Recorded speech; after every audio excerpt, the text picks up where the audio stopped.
speaking. Reverend Bonnie Hong will not be preaching a sermon.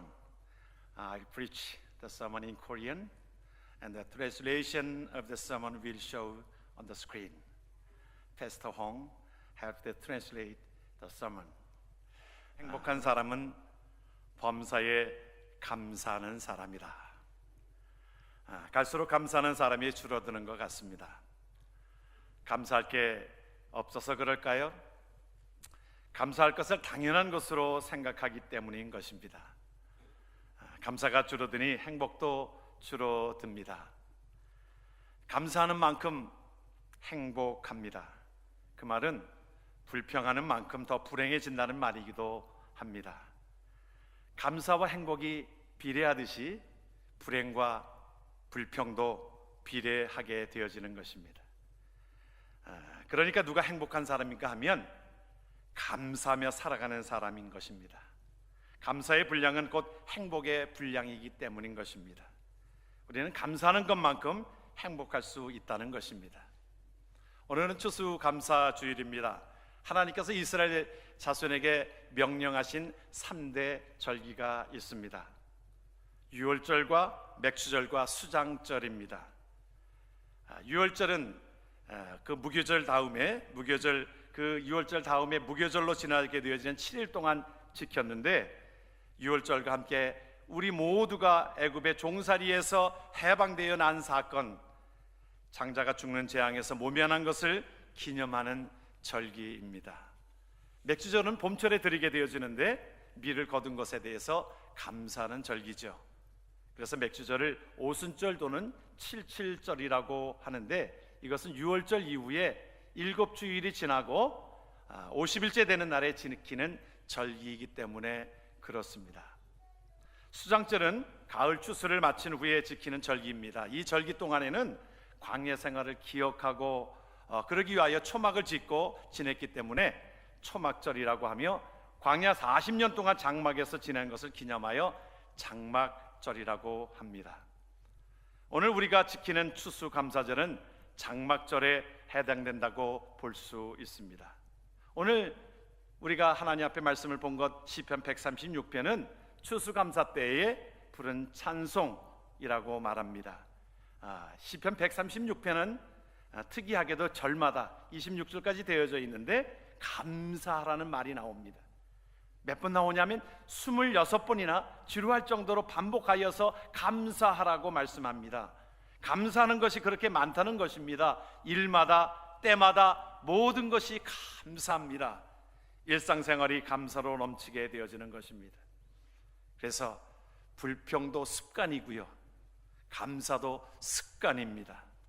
미국의 시골 학교에 선생님 한 분이 음악 교육을 위해서 피아노 한 대가 좀 필요했어요. 그래서 당시 갑부였던 포드 자동차의 포드 회장에게 편지를 썼습니다. 회장님, 학교에 피아노 한 대가 필요합니다. 도와주십시오. 얼마 후 답장이 왔는데 열어보니까 단돈 100불이 들어있었습니다. 그런데 그 선생님은 실망하지 않고 $100로 땅콩을 사가지고 왔습니다. 대개 사람들은 갑부가 이 100불 이거 큰 돈을 줘야지 이게 뭐냐고 불평했을 것입니다. 그런데 이 선생님은 이 땅콩을 사가지고 와서 이것을 부지에 심었습니다. 그의 땅콩을 수확하여서 팔게 되어졌어요. 몇 년을 그렇게 했더니 피아노를 살 수 있는 돈이 모아졌습니다. 그래서 선생님은 포드에게 감사 편지를 썼습니다. 회장님의 돈으로 피아노 살 돈이 모아졌습니다. 감사합니다. 그랬더니 포드 회장으로부터 답장이 왔습니다. 거기에 $10,000가 든 체크와 함께 이렇게 답장에 이렇게 적혀져 있습니다. 선생님 같은 분이 미국에 있다는 것이 자랑스럽습니다. 선생님 같은 분은 처음입니다. 많은 사람들이 도움을 요청하지만 기부금이 적다고 투덜대면서 모르는 척 했습니다. 근데 선생님은 작은 기부금에 대해서도 감사하니 제가 감격했습니다. 여기 $10,000을 드리니 피아노를 사시기 바랍니다. 앞으로 도움을 청하시면 액수와 관계없이 제가 책임지겠습니다. 우리가 살다 보면은 우리가 비천한 가운데 떨어질 때도 있지요. 그렇죠? 때때로 우리를 힘들게 하는 사람들도 있습니다. 그때마다 우리를 찾아오시는 주님이 계십니다. 우리를 위로해 주시고 감당할 힘을 주신 하나님 앞에 감사를 드립니다. 또한 날마다 먹을 양식을 주시는 하나님 앞에 감사를 드립니다. 그래서 우리가 매일마다 감사기도 드리잖아요. 식사할 때마다 우리가 감사 기도를 드립니다. 하루 3번 식사기도는 하나님의 은혜를 생각하고 감사드리는 거룩한 습관인 것입니다. 아침에 일어나면 오늘 하나님께서 이 하루를 주신 하나님 앞에 감사로 나아가고, 또 잠들기 전에 하나님 앞에 지켜주신 은혜로 감사합니다 이렇게 드리는 것이, 이것이 하나의 감사의 습관이 별것 아닌 것 같아도 어려움을 만날 때에 큰 힘을 발휘할 줄 믿으시길 바랍니다. 예수님을 따르는 많은 사람들이 저녁이 되었는데 먹을 음식이 없었습니다. 빈들입니다. 사 먹을 것도 없었어요. 예수님께서 어떻게 하셨어요? 보리떡 5개와 물고기 2마리를 가지고 그 한 끼에 해당되는 점심 식사를 가지고 5,000명을 먹였습니다. 이 기적이 어떻게 일어났어요? 예수님은 한 사람의 도시락을 들고 하나님께 감사 기도를 드렸습니다. 감사가 일으킨 기적입니다. 감사할 때 하나님께서 기적을 베푸시는 것입니다. 사도 바울에게서도 감사의 습관을 가졌습니다. 배를 타고 로마로 가던 중에 풍랑을 만나가지고 14일 동안 표류합니다. 배 안에 있는 승객이 276명이 표류한 채 2주간 동안 아무것도 먹지 못하였을 때에 배멀미로 구토하고 살수망을 잃어버렸을 때 사도 바울은 그때의 떡을 가져다 승객들 앞에서 하나님께 감사 기도를 드리고 나누어 주었습니다. 감사 기도를 드리고 사도 바울과 함께 음식을 먹은 276명은 한 명도 죽지 않고 살아남아서 무사히 육지에 상륙했습니다. 감사의 능력입니다. 감사의 기적입니다. 사도 바울은 난치병이 걸렸어요. 그런데 하나님 앞에 3번이나 간절히 기도하였는데 하나님께서 고쳐주시지 않았습니다. 대신에 하나님이 내 은혜가 내게 족하도다, 이는 내 능력이 약한 데서 온전하여짐이라고 응답해 주셨을 때에, 낫는 것도 하나님의 은혜지만 낫지 못한데도 하나님의 깊은 뜻이 있구나 하고 감사했습니다. 그 인자심이 영원함이로다. 낫지 못하였어도 하나님은 여전히 나를 사랑하고 계시고 하나님의 사랑은 영원합니다. 어제도 오늘도 내일도 우리를 사랑하시는 하나님 감사합니다. 감사의 습관을 가진 우리는 상황에 관계없이 범사에 감사합니다. 다윗은 이렇게 고백했습니다. 여호와는 나의 목자시니 내게 부족함이 없으리로다. 그가 나를 푸른 풀밭에 누이시며 쉴 만한 물가로 인도하시는도다. 내 영혼을 소생시키시고 자기의 이름을 위하여 의의 길로 인도하시는도다. 내가 사망의 음침한 골짜기로 다닐지라도 해를 두려워하지 않을 것은 주께서 나와 함께 하심이라. 주의 지팡이와 막대기가 나를 안위하시나이다. 아멘. 우리 그리스도인들은 홀로 걸어가지 않습니다. 항상 주님과 함께 걷습니다. 주님이 함께 일하십니다. 주님께서 우리 앞서 우리의 길을 열어가고 계십니다. 그러니 언제 어디서나 어떤 환경에 처하여도 불안하거나 염려하지 않습니다. 전능하신 하나님께서 우리의 손을 붙잡고 있습니다. 주님의 손에 붙잡힌 우리는 평안합니다. 우리가 이러한 은혜로 감사로 나아가길 주의 이름으로 축원합니다. 빌립보서는 이렇게 고백하고 있습니다. 아무것도 염려하지 말고 다만 모든 일에 기도와 간구로 너희의 구할 것을 감사함으로 하나님께 아뢰라. 그리하면 모든 지각에 뛰어난 하나님의 평강이 그리스도 예수 안에서 너희의 마음과 생각을 지키시리라. 할렐루야. 그래서 영어로는 그 감사라고 하는 말에 땡스라고 하는 그 단어를 써서 표현합니다. 그 땡스라고 하는 그 생각한다는 그 말은 think라고 하는 그런 뿌리에서 왔습니다. 그러니까 감사하는 것과 생각하는 것은 같다 이 말입니다. 한마디로 고맙게 생각하라는 것입니다. 그러니까 무엇이 고맙다고 깨닫는 것, 그것을 감사라고 표현을 하는 것입니다. 그래서 감사도 훈련인 거예요. 훈련으로 습관도 극복될 수 있습니다. 훈련은 우리가 가지고 있는 약점을 극복하게 만들기 때문인 것입니다. 어떤 유대인이 있었습니다. 아들을 훌륭하게 키웠어요.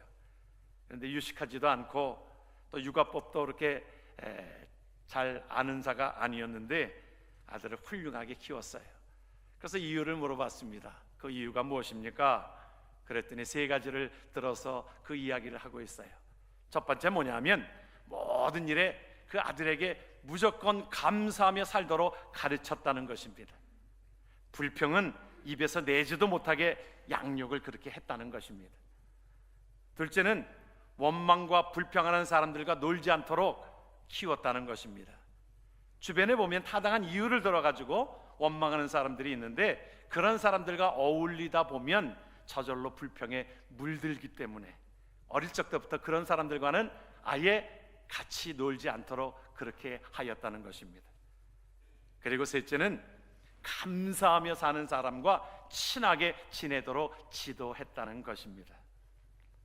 우리는 하루를 시작하면서 지난 24시간을 돌아보며 주님께 감사해야 합니다. 하루를 시작하는 일상의 창문을 열면서 감사로 시작할 수 있다면 우리는 감사를 연습할 준비가 되어져 있습니다. 아침에 일어나면서 주님 감사합니다 시작하시길 주의 이름으로 축원합니다. 영국 속담에 보면 감사는 과거에 주어지는 것이 아니라 미래를 살찌우게 하는 덕행이라고 그랬어요. 우리는 과거 지향적으로 살아가지 말아야 합니다. 앞을 내다보고 감사하여야 합니다. 감사야말로 결국 우리가 걸어갈 내일을 밝히는 등불이 되는 것입니다.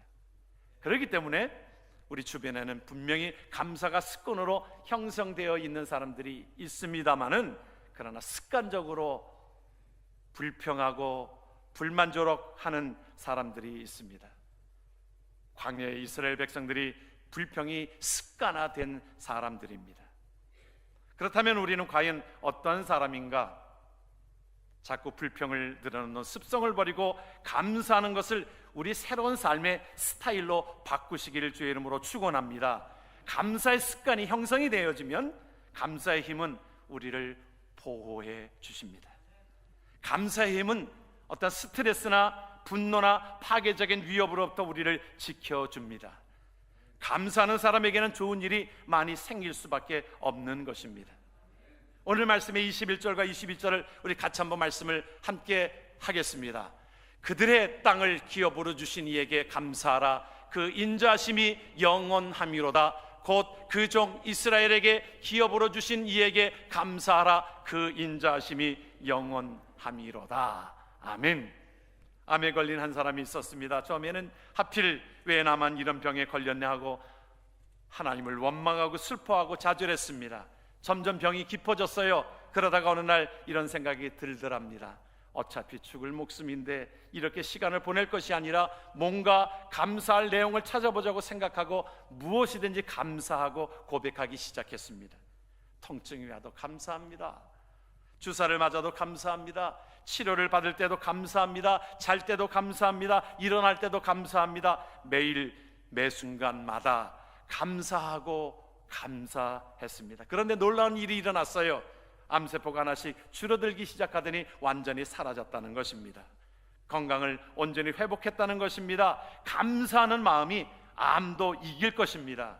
그렇습니다. 감사하는 불치병까지도 이길 수 있는 원동력이 될 줄을 믿습니다. 우리를 비천한 가운데서도 기억해 주십니다. 우리 같이 따라하십시다. 우리를 비천한 가운데도 기억해 주십니다. 23절의 말씀을 우리 같이 한번 말씀을 봅니다. 우리를 비천한 가운데서도 기억해 주신 이에게 감사하라. 우리가 믿는 하나님은 저와 여러분들이 비천한 가운데 빠져 있을 때라도 결코 외면치 아니하시고 기억해 주십니다. 그런데 우리 주변에는 매사를 감사와 연결하여 사는 사람들이 있는가 반면에 감사와는 아예 담을 쌓고 살아가는 사람들이 있습니다. 감사와 담을 쌓고 사는 사람들의 경우를 보면 감사할 내용이 없다고 말합니다. 자기는 되는 일도 없고 행운도 따라오지 않고 아무리 노력해도 뭔가 좋아지는 일이 하나도 없다고 생각하는 것입니다. 나같이 불행한 사람이 무슨 감사할 일이 있겠냐고 그렇게 말합니다. 그러나 이것은 인생의 한 단면을 우리가 본 것이지요. 우리의 삶은 동전의 양면과도 같이 한쪽에는 어두운 부분이 있다라고 하면 한쪽에는 밝은 부분이 분명히 있기 때문에 그렇습니다. 오아시스에서 물 한 모금을, 그것은 갈비 열 때보다 귀할 것입니다. 수술을 끝낸 환자가 처음 먹는 그 한 숟가락의 죽은 고급 레스토랑의 정식보다 귀할 것입니다. 그러므로 우리가 먹을 수 있고요, 볼 수 있고, 걸을 수 있고, 말할 수 있다는 것, 지금 내게 주신 바로 그것을 가지고 하나님 앞에 감사드리기를 주의 이름으로 축원합니다. 먹고 마시고 입을 것이 없는 것이 정말이지 서글프고 불행한 일이 아닐 수 없습니다. 그러나 하나님께서는 우리 모두에게 필요한 기업과 먹을 것을 반드시 허락해 주시고 계십니다. 심지어 우리가 믿는 하나님은 우리가 다 망한 가운데서도 우리를 기억해 주십니다. 나는 혼자라고 여겨질 그 순간에 하나님께서는 저와 여러분들과 함께 동행하여 주심을 믿으시길 바랍니다. 하나님께서 우리와 늘 함께 동행하실진데 우리가 사망한 음침한 골짜기로 다닐지라도 해받을 것을 전혀 두려워할 것이 아니라 하나님 앞에 그 모든 것들 속에 감사하면 되는 것입니다. 하나님 감사합니다. 우리가 이렇게 따라 하십시다. 우리 24절 말씀을 같이 한번 따라 읽으면 좋겠습니다. 우리를 우리의 대적에서 건지신 이에게 감사하라. 그 인자하심이 영원함이로다. 그렇다면 우리가 이 세상에서 감사해야 될 큰 이유가 무엇일까요? 하나님께서 저와 여러분들을, 죄인된 우리들을 불쌍히 여기시고 예수 그리스도의 은혜로 말미암아 하나님의 백성 삼으신 은혜인 것입니다. 우리가 감사 중에 최고의 감사가 우리를 모든 죄악에서 건져주신 구원의 은혜의 감사입니다. 하나님의 전적인 은혜로 우리의 모든 죄를 용서함 받고 구원받은 성도들이라고 하면 지금 우리가 비록 어려운 상황에 처했을지라도 우리가 이것을 기억하고 하나님 앞에 감사하라는 것입니다. 놀랍게도 이렇게 범사에 감사하는 사람은 날마다 영적으로 성장하게 되어져 있습니다. 신앙이 쑥쑥 자랍니다. 더욱 성숙해져 갑니다. 왠 줄 아십니까? 하나님의 선하심, 인자하심을 믿을 때에 그것을 우리가 날마다 그의 인자심을 목도하기 때문에 그러는 것입니다. 그러므로 지혜로운 자는 날마다 삶 속에서 늘 감사의 조건을 발견하는 사람입니다. 평범한 곳에서 감사의 조건을 발견하는 것이야말로 진짜 신앙이라고 할 수 있는 것입니다. 여러분, 우리가 살아가는 이 땅에서 우리가 누리는 어떤 것도 당연하게 주어지는 것이 없습니다. 모두가 하나님의 은총이요 선물인 것입니다. 보통 사람들이 그럽니다. 심한 병에 들었다가 낫게 되면 감사합니다. 그런데 항상 건강하면 감사할 줄을 모릅니다. 우리가 암병을 치료해 주신 것도 감사하지만 그런 병에 걸리지 않은 것도 더 큰 감사지요. 그러므로 삶 속에서 기적을 베풀어 주신 것도 감사할 일이지만 평범한 삶을 살게 하신 것도 하나님 앞에 감사드려야 할 이유인 것입니다. 그러므로 우리가 이제부터는 범사에 하나님께 감사하기를 원합니다. 비록 병이 들었어도 감사하십시오. 혹시 시험에 떨어졌어도 감사하십시오. 기도의 응답이 더디다고 할지라도 감사하십시오. 왜냐하면 하나님께서 나 같은 죄인을 구원하사 당신의 자녀 삼으시고 영원한 생명을 우리 모두에게 허락해 주셨기 때문인 것입니다. 이거 하나면 충분합니다. 따라하십시다. 나는 하나님께 택함받은 하나님의 자녀입니다. 그래서 하박국 선지자는 이렇게 고백하고 있습니다. 나는 여호와로 말미암아 즐거워하며 나의 구원의 하나님으로 말미암아 기뻐하리로다. 주 여호와는 나의 힘이로다. 나의 발을 사슴과 같게 하사 나를 나의 높은 곳으로 다니게 하시리로다. 아멘. 그래서 가장 큰 감사의 조건은 나 같은 죄인을 구원해 주셨기 때문인 것입니다. 저와 여러분들은 이 세상의 삶을 살아가면서 하나님과 영원토록 살 수 있는 특권을 이미 부여받은 사람인 것을 믿으시길 주의 이름으로 축원합니다. 하나님이 행하신 가장 위대한 일은 우리가 구원해 주신 일입니다. 보잘것없는 나를 선택해 주시고 하나님의 자녀 삼아 주셨습니다. 우리가 어느 때는 백화점에 가서 물건을 사서 그 물건을 살 때 얼마나 고르게 되어집니까? 내게 잘 어울리는가? 그 마음에 드는 것을 이것도 고르고 저것도 고릅니다. 그만한 가치가 나가는지 값도 따져봅니다. 그리고 제일 마음에 드는 것을 사게 되어지지요. 만약에 하나님께서 우리를 선택하셨을 때 이런 조건을 따지고 우리를 가장 마음에 드는 사람만 고르셨다라고 하면 아마 우리는 선택받을 수 없었을 것입니다. 그런데 하나님은 그렇게 선택하지 않으셨어요. 다행스럽게도 하나님께서는 우리를 그저 그렇게 선택하여 주셨습니다. 때로는 아무짝에도 쓸모없는데 또 때로는 참 버림받은 자였는데 능력도 없고 매력도 없는 쓰레기 같은 자임에도 불구하고 우리의 죄인들을 하나님께서 찾아오셔서 우리를 택해 주셨습니다. 그래서 우리는 이렇게 찬양합니다. 나 같은 죄인 살리신 주 내 놀라와 잃었던 생명 찾았고 광명을 얻었네. 하나님은 십자가의 은혜로 나를 구원해 주셨을 뿐만 아니라 우리의 삶 속에 끊임없이 역사하시고 최선의 길로 인도해 주셨습니다. 이같이 위대한 일들을 우리 속에서 역사하시는 하나님 앞에 감사로 나아가는 하나님의 백성 되어지기를 주의 이름으로 축원합니다. 아멘. 기도합니다.